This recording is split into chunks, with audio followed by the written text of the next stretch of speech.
You heard right, sisters. Today we'll be talking about you and your relationship with your house helps. A lot of us sisters are very nice people. I mean, we volunteer in the church, in the mosque, we give to the poor, we proclaim our love for humanity. We feel empathy when we see those that have been maltreated. Generally, we're good people. One thing a lot of women haven't figured out though is why their house helps are never good people to them. They usually up and leave, tell their family that they aren't staying again, or they go on breaks and never come back. Some we send packing because they are so lazy, disrespectful, disobedient, and nonchalant. Some because they steal, and so on. Then there are, of course, the spiritually minded people who will claim that their house help is a witch and all that. A woman told me she had a help for 2 years before she put to bed. Then the child died of SID, that's sudden infant death. The woman refused to believe it, claiming instead that her house help, who wasn't a witch for the past 2 years, somehow became a witch to kill her child. Go figure. Today we're not here to judge or condemn or tell you what you aren't doing right.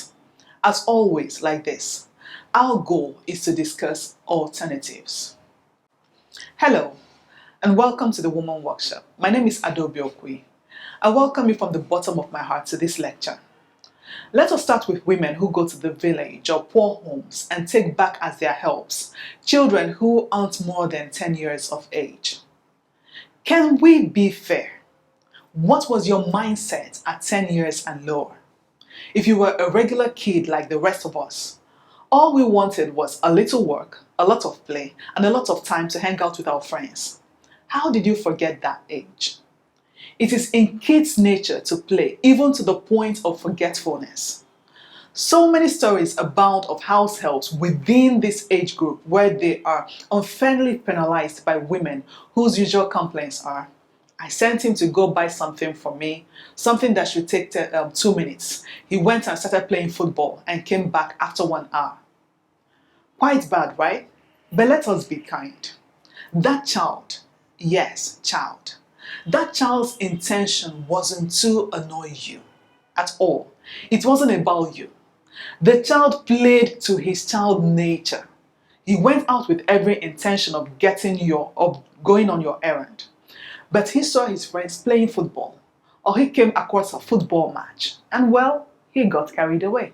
On the other hand, if it were a girl, she might have gone to chat with her friends or play, thinking she'll be back in time. But of course, children have no established time management acumen, and they aren't the best keepers of time. So, they don't keep to time. And not something else. They don't get urgency, the way you and I do. So you might have wanted her back in time to look after the kids, so you go to that meeting. But oh well, she lost track of time. Remember, you weren't any better at that age. Sincerely, a lot of children who get taken to be helps can only fly in Africa. They are just too young to look after anyone. They can't even be trusted to look after themselves. Remember, you're a good person, but let us look at these. 1. The schools they go to, that's if they go to at all, for a year or 2 after moving in with you. Will your kids go there? No.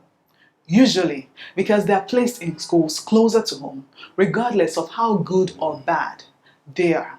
So they are dismissed earlier, and so they can come home earlier to take care of your own kids and do other house chores.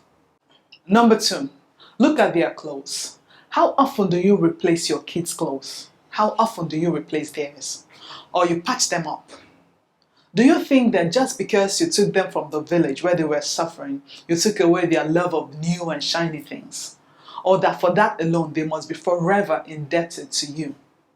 If they were adults, yes. But they aren't. Gosh, they are children. They want the toys, they want the new things, and they aren't always grateful either way. Number 3, what about their feeding? Do they eat with the family, or do they eat last? Or do they eat in between chores? Or after chores? Growing children need food. And yes, they can take what wasn't authorized, steal to fill up their stomachs. Again, most of the times, we aren't dealing with a kleptomaniac. We are dealing with a very hungry child who bought the meat, washed, helped cook it, and then wasn't given any or enough. Without much self-control, well, bullshit happens. Number 4, what about their sleeping areas? Some sleep on the mat, while your kids, even of the same age or older, sleep on soft mattresses, or they sleep on the hallways, or on your old worn-out wrappers. Number 5, entertainment. So many of these kids aren't allowed into areas where there is a television or to sit for a long time where there is one. The usual excuse is that they get carried away. But let us be honest, sister.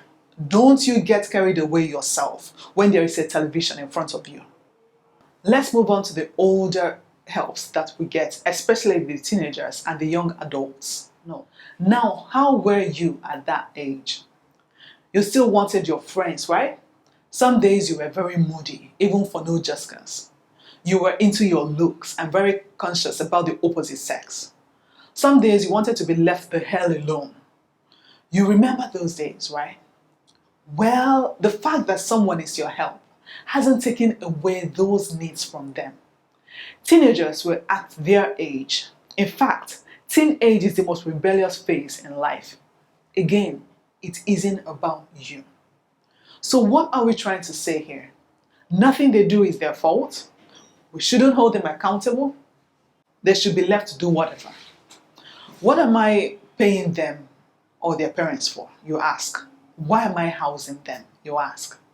Well, thank God we're here, right? You must discipline anyone you want to raise right. Discipline helps us be better human beings, but let your punishment fit the crime. If you do not hit your kid, why hit the help? If their clothes are torn, even if you pay them or their parents, why not make them happy by fixing it or buying a new one? Remember, a lot of these kids have their money taken away by their guardians and so essentially work for little or nothing. There aren't any savings in the bank. Nothing. Nada. Zilch. Instead of taking away the television, why not include them or allocate a time? Why not give him or her days or times to play with their friends? Why not include them, and I mean really include them, in fun family outings and events? And if your kid bullies them, why not also discipline your kid instead of looking the other way around? When they steal 1 orange out of the 10 in the fridge, the neighbors don't have to hear your voice. Why not buy more to go round next time if that was unbelievably cruel of them to have taken? A lot of women have told me, I've had 6 or 10 house helps. I can't stand them. I've given up on finding a good one. I have heard stories of these relationships between these women and their helps. I've seen these relationships and honestly reverse the situation a lot of times. The women themselves wouldn't stay with they themselves. The insults to them and their poor families, the slaps, the inhumane expectations like going out in the dark under raining weather to buy pepper and stuff. Again, we aren't judging, but we must be fair. Your responsibility to your help does not stop because you have taken them from the village or because you are paying them. Your responsibility does not stop because you have put them in school.